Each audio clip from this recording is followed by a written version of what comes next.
What we are going to do is our reducing formula. It is just a formula. This is future reference. Because in this class, you get to use your calculator quite deliberately. So, the calculator, you can do this easily, but I'm doing this so that people who are going to part 1, part 2, and make use of it. Can't it? We had Friday off.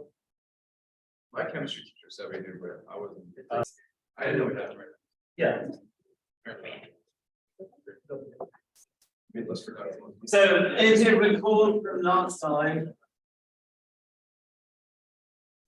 what is cosine 2 Peter?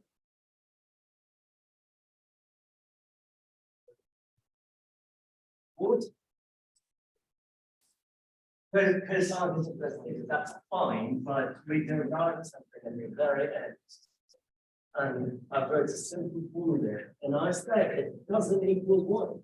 It's a common mistake. Cosine square theta and sine square theta.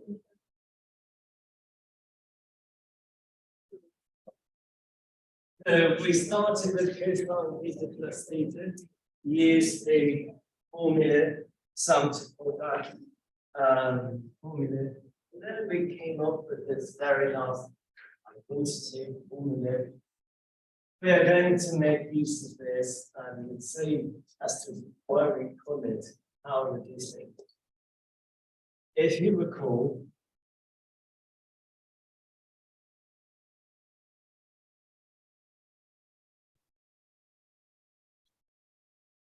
sine squared theta plus cosine squared theta is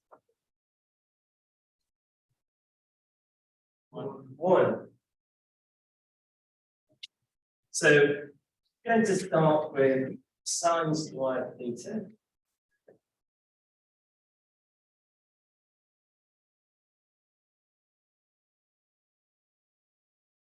If I move cosine squared to the other side, it would become 1 minus sine squared theta. I'm going to take this, plug it up there. Or plug it in.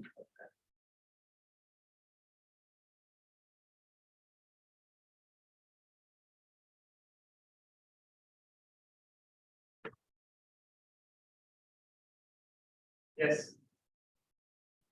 So all I did, I replaced sine squared theta by 1 minus cosine squared theta, parentheses, cosine squared theta minus 1 plus cosine squared theta. Distribute the negative. Cosine squared theta plus cosine squared theta. 2 cosine squared theta minus 1.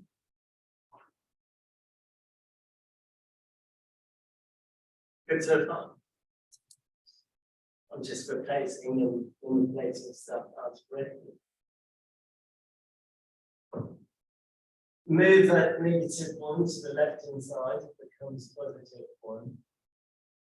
So 1 plus cosine 2 theta is 2 times cosine squared theta. Yes. Divides by 2 on both sides.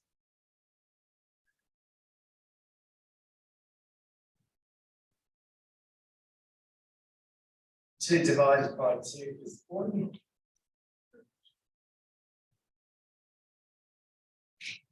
We will simply have cosine squared theta equals 1 plus cosine 2 theta divided by 2. We call it power reducing because you start with cosine squared, you reduce it to just cosine.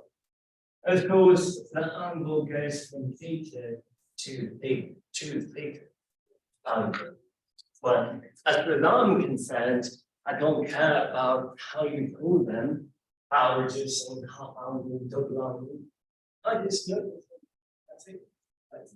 But intuitively speaking, what do we call it? Power reducing. You start with k sine squared, you reduce it to a single power.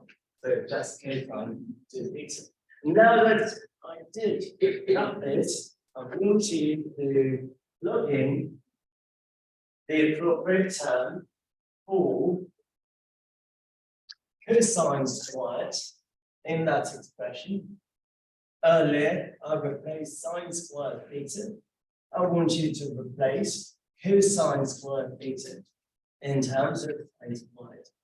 Follow the same process and tell me what you get for sine squared theta.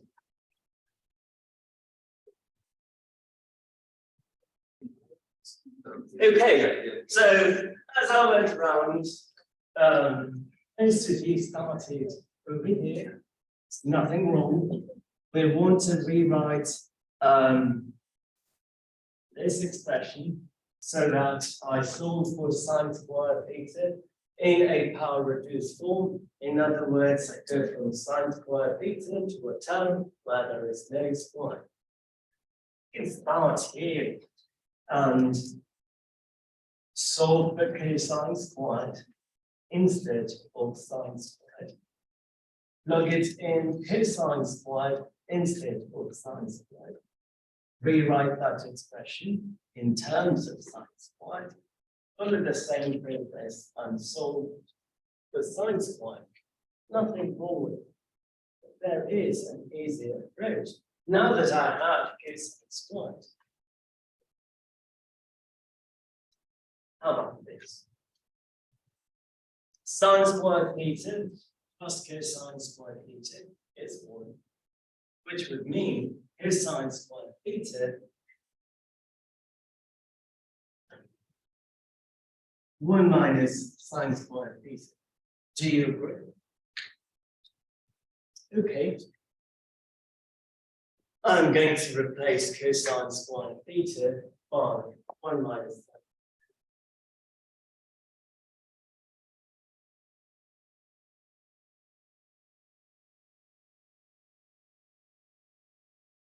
Good. I want to solve for sine squared theta. So let me keep negative sine squared here, move that to the other side, or move that entire term to the left hand side, move that entire term to the right hand side. So negative sine squared theta over to the left hand side, positive sine squared theta. I have 1 minus, what do we need before we even move that over there? That's a function. I'm moving a huge term to the other side. I had it parentheses. So that entire term moves to the other side. So within parentheses, I want to combine those two. So distribute the negative 1 minus half. Let me not skip this. Split the denominator because 2 is the common denominator. 1/2 plus cosine 2 theta divided by 2. Now distribute the negative sign. 1 minus half minus cosine 2 theta divided by 2. Split these over. So 1 minus half, 1/2 minus cosine 2 theta divided by 2. Do I have a common denominator?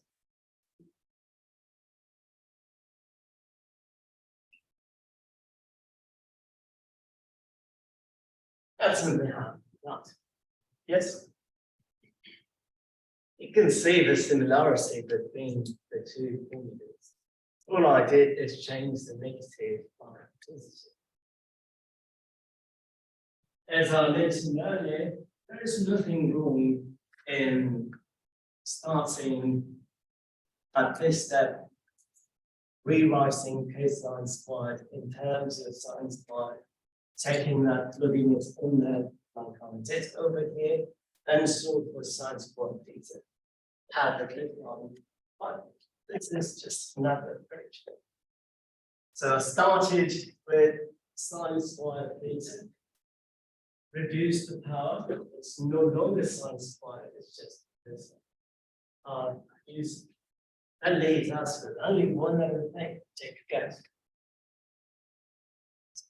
Last important trigonometry function. Tangent squared.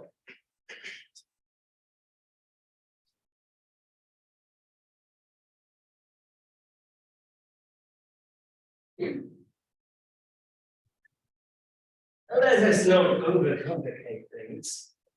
Tangent squared theta is simply sine squared theta divided by cosine squared theta.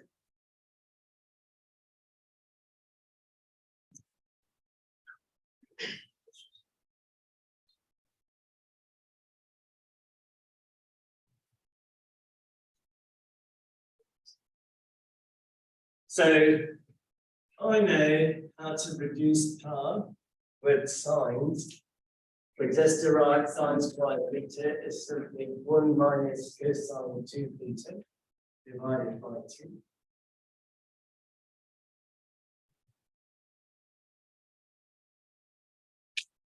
Cosine squared 2 theta over here.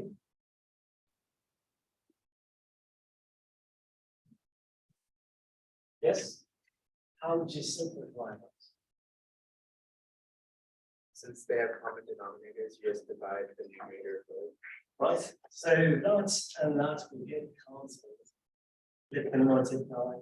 So we would have 1 minus cosine 2 theta divided by 1 plus cosine 2 theta. Good. Again, we went from tangent squared to simply cosine. Power of cosine is 1. And there are more than 1,000 ways to overcome things from this step. You can rewrite cosine into anti-sine, all that stuff, not necessary. These are the fundamental power reducing formulas. Once you know this, the rest you can easily find. For instance, cotangent squared, just have to hit that. Cotangent squared, let that. Oh, sorry, that. Secant squared, let that. Straightforward. Yes. Again, as far as this class is concerned, you get to have a calculator. Doesn't matter, but sure, we'll get to half 1, 2, 3, and beyond. We'll have to know this. Good. Okay.